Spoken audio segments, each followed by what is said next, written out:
राधे राधे महाराज जी। मेरा प्रश्न आपसे ये है कि जो लोग कहते हैं कि जो पूजा ज़्यादा करता है वो परेशान ज़्यादा रहता है, तो क्या भगवान को अच्छा लगता है उनके भक्त परेशान हो? ना, ऐसा जिसने कहा है गलत कहते हैं। क्योंकि महाराज जी मेरे घर में सब खुश हैं, 4 साल से मेरी जो स्थिति है बहुत ही ख़राब हो गई है, तो हम ज़्यादा पूजा करते हैं तो सब लोग यही कहते हैं कि तुम ज़्यादा पूजा करती हो इसीलिए परेशान हो, पूजा मत किया करो। कलयुग में ऐसे कहने वाले लोग ज़्यादा हैं। और बल्कि जो भक्ति करता है भगवान को तो उसका और सम्मान करना चाहिए और लोगों के सामने उनको अच्छा दिखाना चाहिए। यहाँ तो हम लोग जो भी करते हैं वो गलती होता है और उनकी पूजा तक आ जाती है बात कि पूजा मत किया करो। लोग ऐसा व्यवहार करने लगते हैं कि तुम पूजा करती हो इसीलिए परेशान हो।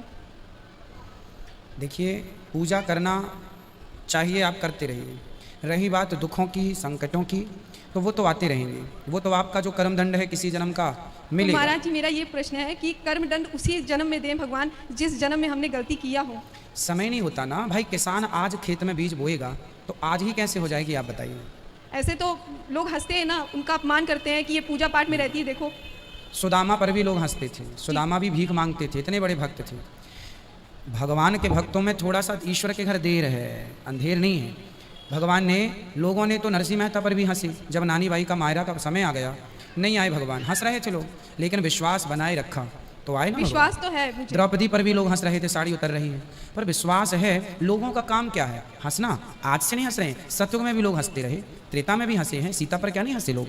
बहुत। फिर क्या द्वापर में द्रौपदी पर नहीं हंसे? कि कलयुग में आपके ऊपर और हमारे ऊपर नहीं हंसेंगे? हंसेंगे। हंसने वाले हर युग में पाए जाते हैं और ये लोग ठीक हैं अपनी जगह। लेकिन महाराज हम जी, अपनी जगह सही रहें बस। महाराज जी तो क्या भगवान को भी तो दुख होता होगा ना, जो उन्हें चाहते हैं उनको इतनी तकलीफ हो रही है? नहीं, भगवान देखो, ये बताइए कि आप एग्जाम दे रहे हैं जी, उस समय आप क्वेश्चन का उत्तर, प्रश्न का उत्तर सही लिख रहे हैं या गलत लिख रहे हैं? वहाँ बहुत सारे निरीक्षक लोग रहते हैं, टीचर रहते हैं। वो बच्चों को देखते हैं कि आप सही कर रहे हैं कि गलत, पर वो रोकते नहीं हैं। आप गलत लिख रहे हैं तो भी आप लिख रहे हैं, वो रोकते नहीं हैं। आप सही लिख रहे हैं तो भी वो शाबाशी नहीं देते, पीठ नहीं थपथपाते कि वाह तुम ठीक कर रहे हैं। वो देखते हैं। अब आपकी कॉपी जमा होगी, 15 दिन बाद जो रिजल्ट आएगा उसमें पता चल जाएगा कि आपने सही किया कि गलत। उसी तरह आपका ये एग्जाम चल रहा है, ईश्वर देख रहे हैं चुपचाप, परिणाम थोड़ा रुक के आएगा। आएगा ना? क्यों नहीं आएगा? आएगा। क्या द्रौपदी का परिणाम नहीं आया? आया। क्या नरसिंह मेहता का परिणाम नहीं आया? आया। क्या प्रहलाद जी के लिए खंबा से नहीं आई? आया।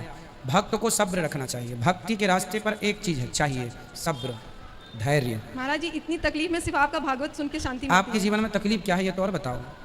तकलीफ तो ये है कि जो मान सम्मान के लिए हम लोग, भक्त को मान सम्मान की चाहत नहीं रखना चाहिए। पहली बात, आप गलत हैं। आपको यदि मान सम्मान चाहिए, किसका मान सम्मान, किस बात का मान समाज सम्मान? में रहने के लिए मान कोई सम्मान। बात नहीं, मैं समाज में रहता हूँ, मैं आज तक चाहत रखा कि मेरा सम्मान किया जाए।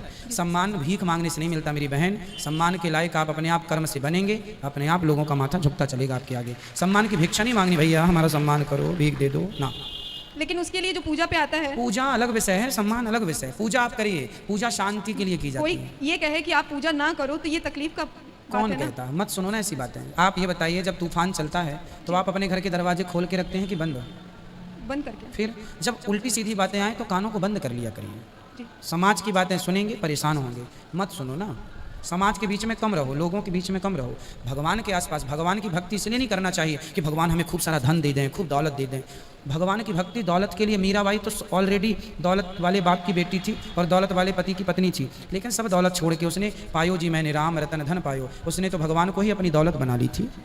तो आपको भी ईश्वर को ऐसे नहीं देखना कि प्रभु आप हमारा काम कर दो, पड़ोसी ताने मार रहे हैं, पैसे नहीं, हमारे घर गरीबी चल रही है, ये चल रहा, ये तो भिखमंगों वाली बात हो गई है ना। भगवान से प्रेम कीजिए कि प्रभु आप ही हमारा धन है। दुनिया का काम है कहना, आप भगवान को धन। मीराबाई ने सब छोड़ दिया और धन किसको माना? भगवान को। भक्तों के लक्षण ये नहीं है कि वो सम्मान चाहे, मुझे कोई सम्मान नहीं चाहिए। आप हमारी तरफ अच्छी बातें फेंकें या बुरी बातें, हम दोनों को एक्सेप्ट करते हैं। भगवान ने भी 100 गालियाँ सुनी शिशुपाल की। तो आपका लक्ष्य गलत है। आपको चाहत सम्मान की है, पैसों की है भगवान से। ये दोनों खत्म कर दीजिए और भगवान से कुछ ना मांग कर भगवान को मांग लिया जाए तो भगवान सब कुछ दे देंगे। आपकी मैं हूँ, आप मेरे हैं, बात खत्म। फिर क्या चाहिए? जब इतने साल से यहाँ वृंदावन आना चाह रही थी गुरुजी, आज शायद सब कुछ मेरे पास नहीं है, लेकिन कन्हैया ने अपने द्वार पे मुझे बुला लिया। भगवान ही आपका सब, वो मिल गए तो सब कुछ मिल गया, वो ना मिले तो सब मिलके भी कुछ नहीं मिला। ठीक है, आप सबसे अमीर हो क्योंकि आप आज वृंदावन की पावन धरा पर खड़ी हो। कहने वाले तो कह के वहीं रह गए, आप तो देखो भगवान ने कृपा की तब तो वृंदावन आए हो, फिर भी आप कह रहे हैं कि भगवान ने हमें कुछ नहीं दिया। मैं तो कन्हैया से नींद में ही बोलती हूँ, कन्हैया अपने द्वार पे बुला लो। आज शायद कन्हैया इसलिए भगवान से शिकायत नहीं, ओनली धन्यवाद, ईश्वर का धन्यवाद। ठीक है।